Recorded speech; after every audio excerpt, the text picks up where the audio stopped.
کا ناول بار وفا، آواز قمر زہرا، پیشکش national audio library for the blind. اس کتاب میں 2 کہانیاں ہیں۔ اس کتاب کو اسپانسر کیا ہے محمد مبین نے۔ اگر آپ بھی کوئی کتاب اسپانسر کرنا چاہتے ہیں تو ہم سے رابطہ کریں۔ شکریہ۔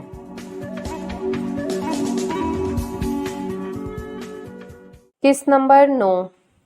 آپا دروازہ کھولو، یہ میں ہوں فاطمہ۔ کچھ دیر بعد دروازہ کھلا اور پھر فاطمہ کے ساتھ کچھ اور لوگوں کو دیکھ کر دروازہ کھولنے والی عورت نے دروازہ بند کرنا چاہا تو فاطمہ نے ایسا نہ کرنے دیا۔ ہمیں اخبار والوں سے کوئی بات نہیں کرنی۔ یہ غلام دین کی ماں تھی شاید۔ یہ اخبار والے نہیں ہیں آپا، ہمدرد ہیں تمہارے۔ وہ بمشکل انہیں اندر بلانے پر راضی ہوئی تھی۔ ان عورتوں کے چہرے ستے ہوئے تھے، آنکھیں سوجی ہوئی تھیں۔ غلام دین کی بیوی ایک طرف چادر اوڑھے لیٹی تھی، جسے شدید بخار تھا۔ میں وکیل ہوں۔ عبداللہ زمین پر ہی غلام دین کی ماں کے پاس بیٹھ گیا۔ میں چاہتا ہوں کہ جو لوگ اس کی کارروائی کے مرتکب ہوئے ان کے خلاف کیس کیا جائے، انہیں عدالت میں گھسیٹا جائے، انہیں سزا ملے۔ تینوں عورتوں نے سر اٹھا کر عبداللہ کو دیکھا۔ یوں لگتا تھا جیسے ان کی آنکھیں مارے خوف کے حلقوں سے باہر نکل آئیں گی۔ نہیں جی، ہمیں کیس نہیں کرنا۔ کچھ توقف کے بعد ایک نے، جو غالباً غلام دین مرحوم کی بہن تھی، کہا، آخر وہ کون شکی القلب اور بے غیرت انسان ہے جس نے یہ سب کیا؟ کمال ہے جی، آپ کو نہیں پتا، یہاں تو ہر بندے کو پتا ہے جی۔ غلام دین کی بیوی کے لبوں سے بے اختیار نکلا تھا۔ تبھی آپ مقدمہ کرنے کی بات کر رہے ہیں، جانتے ہوتے تو بھی ہم ایسا ہی کرتے بہن، تم نام بتاؤ۔ عبداللہ کا لہجہ نرم اور غداس تھا۔ چودھری اعجاز خان کے بندے ہیں، ہمیں اس کے ڈیرے پر پکڑ کر لے گئے تھے جی، اور پھر اسی کے حکم پر۔ عورت دونوں ہاتھوں میں منہ چھپا کر رونے لگی۔ عبیر کا سر جھک گیا تھا۔ پتہ نہیں جی غلام دین سے کیا غلطی ہوئی تھی جس کی سزا ہمیں ملی، ہمیں تو پتہ نہیں۔ وہ تو چیختا ہی رہا کہ خدا اگر اس کی ہے تو اس کے ٹوٹے کر دیے جائیں، یوں ماں بہن کو بے عزت نہ کیا جائے۔ پر چودھری اعجاز نے کانوں کو بند کر لیا تھا۔ جی خدا نے اسے دھی نہیں دی، پر بیٹوں کی تو بیٹیاں ہیں، ان پر آزمائے گا۔ غلام دین کی ماں بھی رونے لگی۔ ماں جی، دانیال نے اسے تسلی دی اور کہا، ہم اسی لیے تو حاضر ہوئے ہیں کہ مجرم کو کیفر کردار تک پہنچائیں۔ آپ پلیز ہمارے ساتھ چلیں، تھانے میں پرچہ کٹوائیں ان کے خلاف۔ ہم تو آپ کی مدد کے لیے آئے ہیں۔ ہماری مدد کرنا چاہتے ہیں تو ہمیں زہر دے دیں، اپنے ہاتھوں سے ہمارا گلا گھونٹ دیں، یا پھر ہمارے لیے موت کی دعا کریں کہ خدا ہمیں اس دنیا سے اٹھا لے، ہمیں اور رسوا مت کریں۔ یہ غلام دین کی بہن تھی جو اونچا اونچا بول رہی تھی۔ تم بھی ہماری بے بسی اور لاچاری کا تماشا دیکھنے والوں میں سے ہو۔ احسان کرنا ہے تو کرو احسان، گھونٹ دو ہمارے گلے، ہم مرنا چاہتے ہیں لیکن ہماری بھائی کی طرح حرام موت سے خوف آتا ہے، کر دو ہم پر احسان۔ عبداللہ کا دل بھاری ہو گیا، کن پٹیاں جلنے لگی۔ وہ خاموشی سے دروازہ کھول کر باہر نکل آیا۔ لوگ ابھی تک ہراساں سے تھے، نگاہیں جھکا کر چلتے اور آہستگی سے بات کرتے تھے۔ وہ یوں ہی گاؤں کی گلیوں میں چکراتا پھرا اور لوگوں سے باتیں کرتا رہا۔ سبھی رپورٹ کروانے کے خلاف تھے۔ ایک آدمی نے اسے بتایا کہ آج سے تقریباً 24-25 سال پہلے بھی اسی نوعیت کا واقعہ ہوا تھا، اور تب بھی لوگ چودھری نیاز اس کے بیٹے چودھری اعجاز کا نام ہی لیتے تھے۔ عبداللہ کے اعصاب چٹکنے لگے تھے۔ اسے یوں لگا جیسے اس کے کانوں میں چیخوں کی آوازیں آ رہی ہوں۔ دھندلے دھندلے منظر آنکھوں کے سامنے آ رہے تھے۔ پھر جیسے کسی منظر سے گھبرا کر وحشت زدہ ہو کر اس نے آنکھیں بند کر لی تھی، لیکن اس کے حلق سے چیخیں نکل رہی تھیں۔ پھر دونوں ہاتھوں نے جیسے اسے کھینچ لیا تھا، منظر مدہم ہو گئے تھے۔ وہ سچ مچ ایک گلی کے بیچوں بیچ آنکھیں مودے کھڑا تھا۔ اس کا پورا جسم پسینے میں شرابور تھا۔ پیشانی کی رگیں ابری ہوئی تھیں اور مٹھیاں بھینچی ہوئی تھیں۔ دانتوں پر دانت سختی سے جبے تھے۔ اس نے ہولے ہولے مٹھیاں کھولیں، پاکٹ سے رومال نکال کر پیشانی سے پسینے کے قطرے صاف کیے۔ تبھی عبیر کا ڈرائیور اسے ڈھونڈتا ہوا ادھر آ نکلا۔ او جی، آپ ادھر کھڑے ہو، ادھر سب لوگ پریشان ہو رہے ہیں آپ کے لیے۔ وہ خاموشی سے اس کے ساتھ چل پڑا۔ عبیر پریشان سی گاڑی سے ٹیک لگائے کھڑی تھی۔ تم کہاں چلے گئے تھے عبداللہ؟ مجھ میں انہیں سننے کی مزید تاب نہ تھی عبیر۔ عبداللہ بولا تو اس کی آواز بھر آئی ہوئی تھی۔ عبداللہ، عبیر نے آہستگی سے اس کے ہاتھ پر ہاتھ رکھا، تم میری وجہ سے اپنا مشن ادھورا مت چھوڑنا۔ کبھی تو کسی کو تو آواز اٹھانا چاہیے، کہیں تو جا کر ظلم کا یہ سلسلہ رکے۔ تمہاری وجہ سے؟ ہاں، چودھری اعجاز میرے تایا ہیں۔ میں نے سمجھا تم اس وجہ سے باہر چلے گئے ہو اٹھ کر۔ اور چودھری نیاز میرے دادا تھے۔ عبیر کا سر جھکا ہوا تھا۔ پتہ نہیں کیوں یہ نام مانوس سا لگتا ہے عبیر، شاید کبھی سنا ہو۔ ابیر نے آہستگی سے کہا۔ وہ غلام دین کے گھر سے بائیں طرف اپنی گاڑی کے پاس کھڑی تھیں۔ باقی لوگ کہاں ہیں ابیر؟ وہ فاطمہ کے گھر میں ہے، اس نے زبردستی سب کو لسی پلانے کے لیے روک لیا ہے، میں تمہیں دیکھنے کے لیے باہر آ گئی تھی۔ یہ فاطمہ کون ہے؟ یہ غلام دین کی بیوی کی کزن ہے، بچپن سے میرے پاس آ رہی ہے، میری ہم عمر ہے تقریباً۔ اور وہ لوگ مان گئے رپورٹ کرنے پر؟ نہیں، لیکن مان جائیں گے۔ تمہیں پتا تھا ابیر کے؟ ہاں پہلے تو نہیں، لیکن فاطمہ جب آئی تو اس نے بتایا تھا سب۔ پھر بھی تم ہمیں ادھر لے آئیں۔ ہاں عبداللہ، میں نے کہا نا کہ اب ظلم کا یہ سلسلہ ختم ہونا چاہیے، کسی کو تو اٹھنا چاہیے ظلم کے خلاف، اور میں تمہارے ساتھ ہوں عبداللہ۔ اور عبداللہ کی آنکھوں میں نرمی سی اتر آئی۔ اس نے بہت محبت سے ابیر کی طرف دیکھا۔ ابیر، یہ بہت مشکل ہے، میں الجھ گیا ہوں۔ تم الجھو مت عبداللہ، آپ صلی اللہ علیہ وآلہ وسلم نے فرمایا تھا کہ تم سے پہلے قومیں اس لیے تباہ ہوئیں کہ وہ امیروں کو تو معاف کر دیتی تھیں اور غریبوں کو سزا دیتی تھیں۔ مجھے فخر ہے کہ میں نے تم سے محبت کی ابیر۔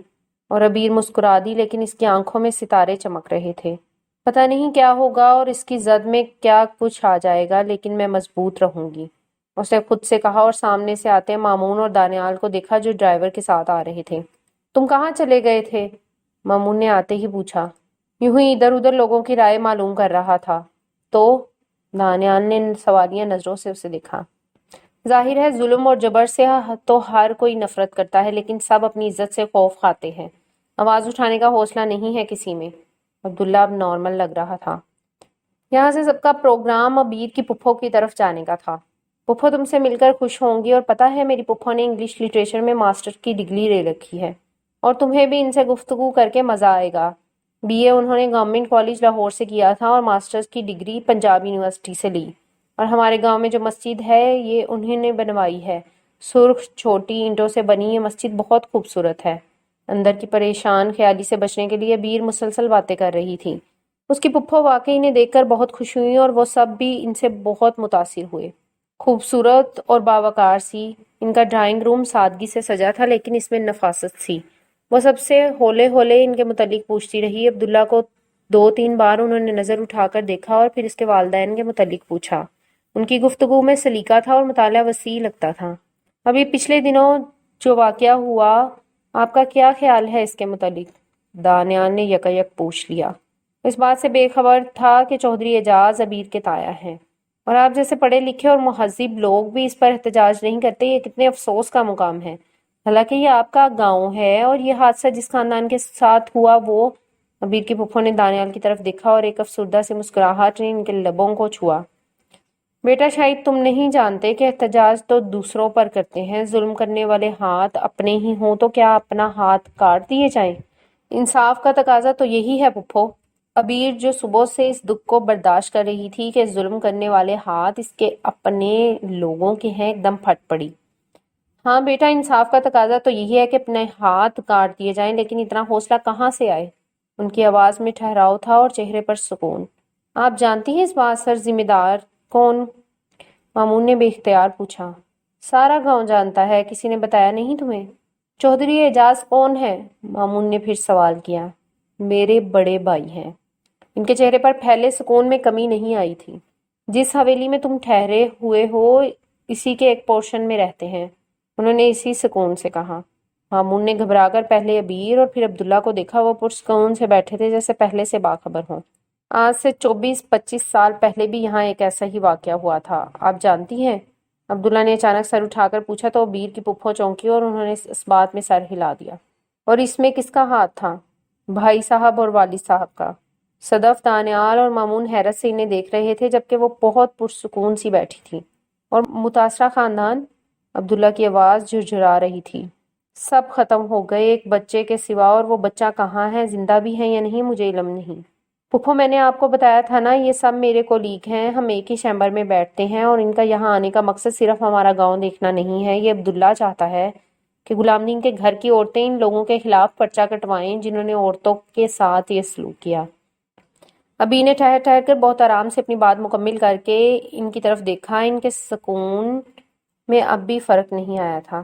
جب ہم وہاں سے چلے تھے تو ہمیں، میرا مطلب ہے مجھے علم نہ تھا کہ وہ بااثر ذمہ دار کون ہے۔ اور جب تمہیں معلوم ہو گیا ہے اور تم اور تمہاری یہ کولیگ جو ان عورتوں کے لیے بڑی ہمدردی کا جذبہ لے کر یہاں آئے تھے واپس جا رہے ہیں اس لیے کہ ظالم تمہارے عزیز ہیں، ان کے لہجے میں طنز تھا۔ نہیں، ایسا نہیں ہے، ابھی نے ہمیں منع نہیں کیا اور نہ ہی روکا ہے۔ ابھی وہ خواتین راضی نہیں ہے لیکن جلد ہی ہم انہیں رضامند کر لیں گے۔ عبداللہ نے اپنے مخصوص نرم لہجے میں کہا، عبیر ایک حوصلہ مند لڑکی ہے۔ تم اس کا انجام جانتی ہو عبیر؟ اس کی پھپھو اس کی طرف متوجہ تھی۔ میں نے اس کے متعلق نہیں سوچا لیکن میں عبداللہ کا ساتھ دوں گی جہاں تک ہو سکا۔ عبیر کے لہجے میں عزم تھا۔ ظلم کے ہاتھ کٹنے چاہیے پھپھو، چاہے وہ ہمارے اپنے ہی کیوں نہ ہوں۔ اس کی پھپھو کی آنکھوں میں ستائش تھی۔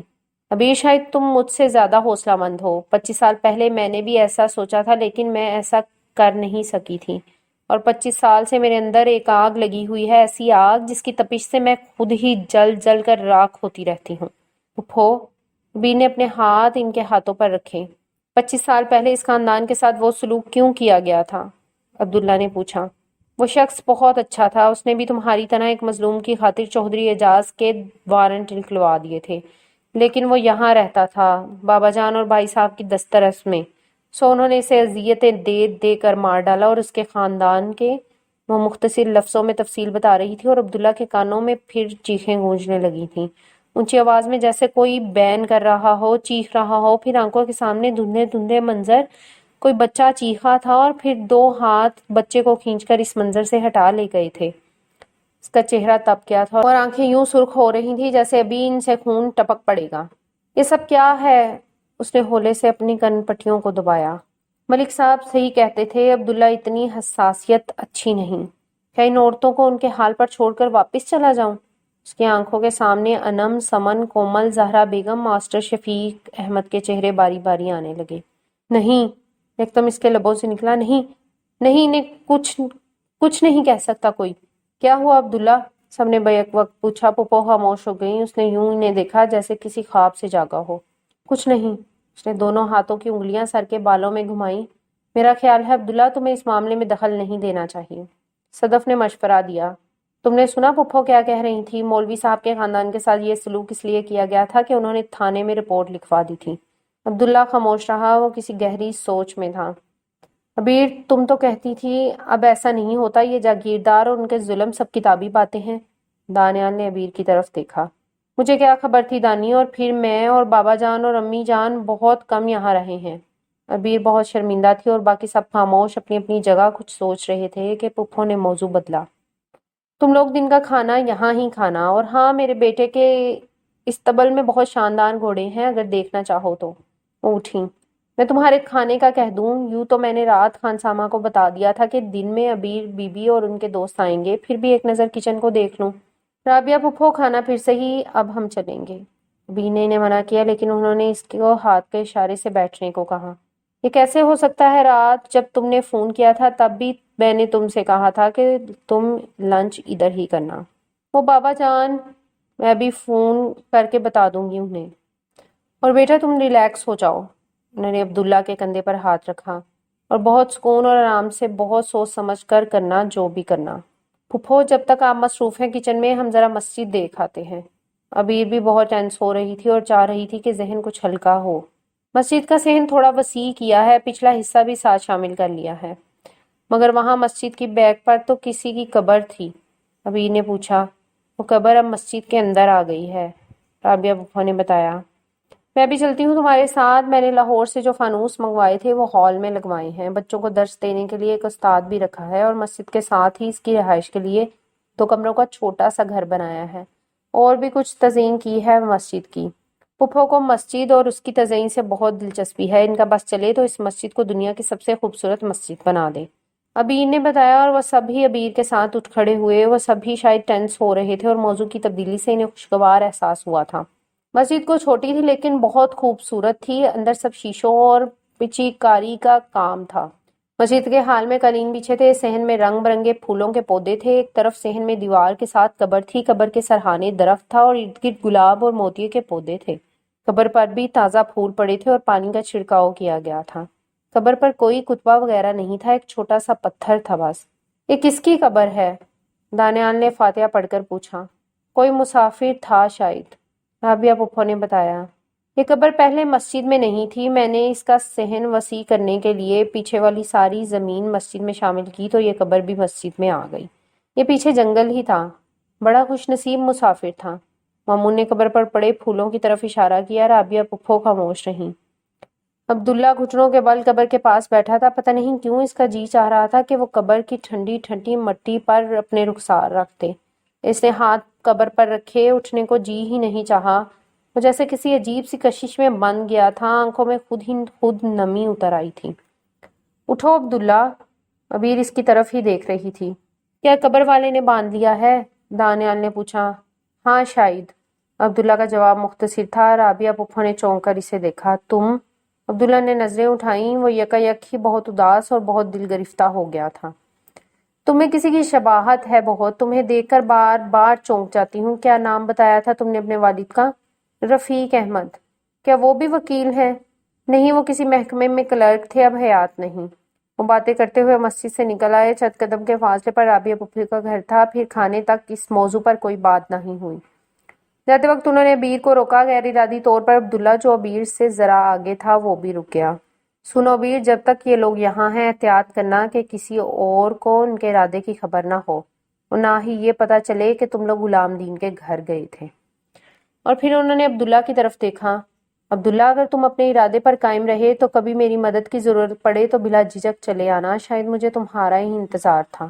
ان کی آواز سرگوشی کی طرح مدھم ہو گئی۔ میرا اندر برسوں سے کسی پھوڑے کی طرح پک رہا ہے اور اس کا مواد اندر ہی اندر مجھے گلاتا جا رہا ہے۔ مجھے کچھ بھی نہیں بھولتا، کچھ بھی نہیں۔ وہ ایک دم پلٹ کر اندر کی طرف چلی گئی اور عبداللہ نے کسی قدر حیرت سے عبیر کو دیکھا۔ رابعہ پھپھو کیا کہہ رہی تھی میں سمجھ نہیں پایا۔ پھپھو کی بہت ساری باتیں میری سمجھ میں بھی نہیں آتی۔ بعض اوقات مجھے لگتا ہے جیسے انہوں نے کوئی بڑا غم چھپا رکھا ہو اور یہ غم انہیں بہت عزیز ہو اور وہ اس غم کی دیکھ بھال کرتی ہوں، آپ بیاری کرتی ہوں، اور جیسے ان کے من میں کوئی بہت بڑا بھید چھپا ہو، کوئی گہرا راز۔ اور کبھی مجھے وہ ایک پجارن سی لگتی ہیں جو کسی اندیکھے پجاری کے سامنے پوجا کا تھال لیے بیٹھی ہوں۔ تمہیں ایسا نہیں لگا عبداللہ جیسے وہ ہمارے ساتھ بات کرتے ہوئے درمیان موجود ہوتے ہوئے کہیں اور کسی جگہ کسی کی پوجا میں مگن ہو؟ پتہ نہیں عبیر، میں تو خود خواب اور حقیقت کے درمیان پھنسا تھا۔ میں نے پھپھو کی باتوں کی طرف زیادہ دھیان نہیں دیا کیونکہ کوئی بات ہے ان میں جو انہیں سب سے الگ کرتی ہے، سب سے ممتاز، جو انہیں ایک سے زیادہ بار سننے پر اکساتی ہے، اور انہوں نے آج ہم سب کو بہت حیران کیا۔ یہ حقیقت ہے۔ انہوں نے اتنے سکون اور اطمینان سے کہا کہ مجھے میرے بھائی صاحب ہیں کہ مجھے کتنے ہی لمحے ان کی بات پر یقین نہیں آیا۔ گو میں تم سے پہلے ہی حقیقت جان چکا تھا، مجھے لگا یوں جیسے وہ کسی اور کی بات کر رہی ہوں۔ ہاں پھپھو ایسے ہی ہیں، انہوں نے ہمیشہ مجھے حیران کیا ہے۔ وہ دونوں باتیں کرتے ہوئے باہر آئے جہاں مامون، دانیال اور صدف ان کے منتظر تھے۔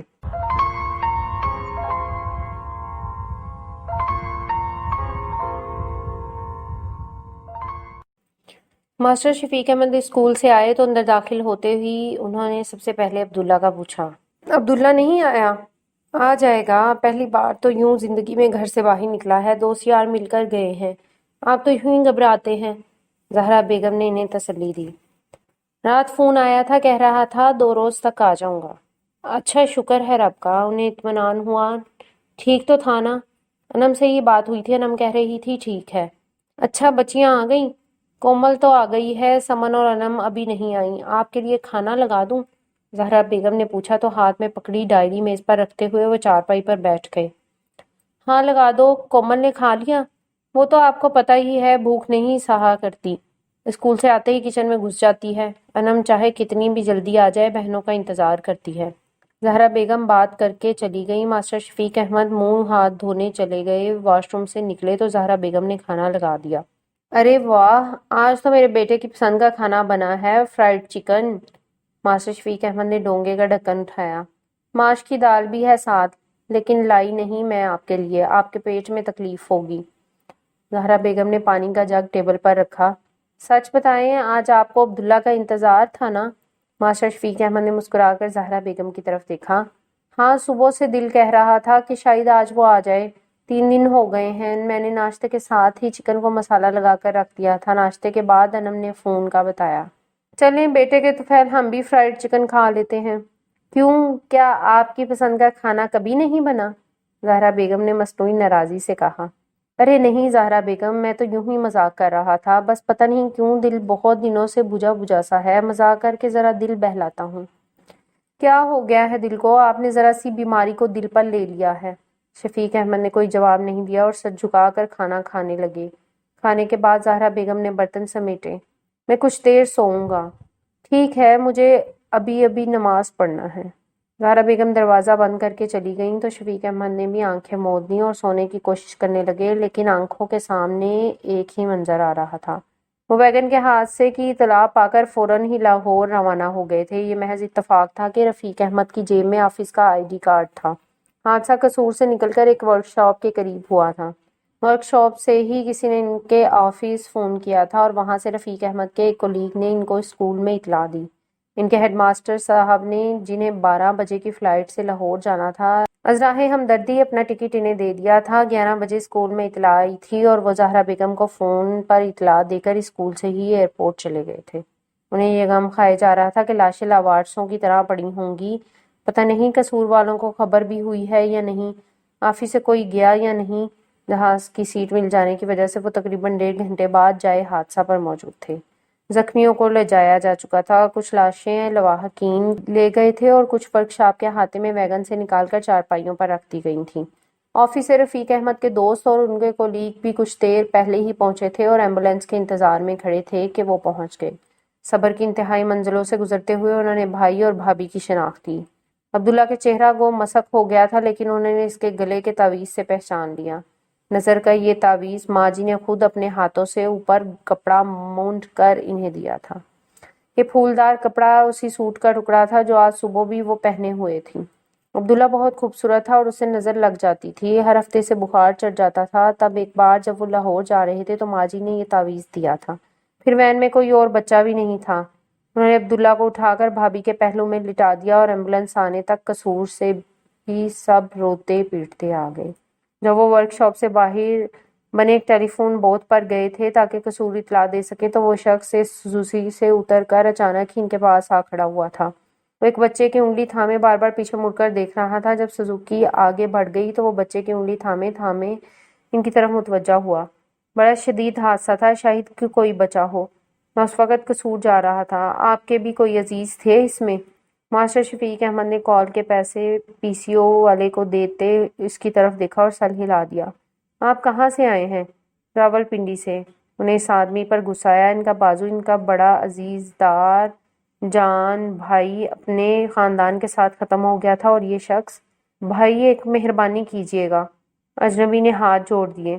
میں جانتا ہوں آپ اس وقت پریشان ہیں، شاید کوئی قریبی عزیز حادثے کا شکار ہوا ہے، لیکن اس ننھے بچے کی جان خطرے میں ہے۔ ویسے یہاں قصور میں ایک عزیز کے پاس چھوڑنے آیا تھا، لیکن وہ عزیز فیصل آباد گئے ہوئے ہیں۔ دوست کے گھر والے بھی مجھے نہیں پہچانتے، سو مجھے جلدی جھنگ پہنچنا ہے۔ دیر ہو گئی تو مجھ پر شبہ ہوگا، بس اتنی مہربانی کیجیے کہ اسے کسی یتیم خانے میں داخل کروا دیجیے گا، شاید اس طرح اس کی جان بچ جائے۔ تم خود لاہور میں اسے کسی یتیم خانے میں کیوں نہیں چھوڑ آتے؟ ان کے ذہن میں آیا تھا کہ انہوں نے زبان سے کچھ نہیں کہا تھا، لیکن شاید وہ سمجھ گیا تھا۔ میں نے بتایا نا، دیر ہونے کا ڈر ہے، کسی یتیم خانے کو تلاش کرنے اور ساری کارروائی میں بہت وقت لگ جائے گا، اور میں نے کل رات اسے جھنگ میں ایک جگہ چھپا دیا تھا۔ گاؤں سے میری غیر حاضری پر شبہ کیا جا سکتا ہے۔ اس نے وضاحت کی تو انہوں نے غیر ارادی طور پر بچے کی انگلی تھام لی تھی۔ ان کا ذہن فی الحال سوچنے سمجھنے کی پوزیشن میں نہیں تھا۔ بچہ سہما ہوا اور خوفزدہ سا تھا، مگر ان کے سامنے تو آپ کا نام اور پتہ؟ اجنبی نے پوچھا۔ اس کا تو سارا خاندان ختم ہو گیا ہے، باپ لاپتہ ہے، شاید مل جائے تو۔ Master Shafiq Ahmed, teacher, government high school Bagh سردارہ۔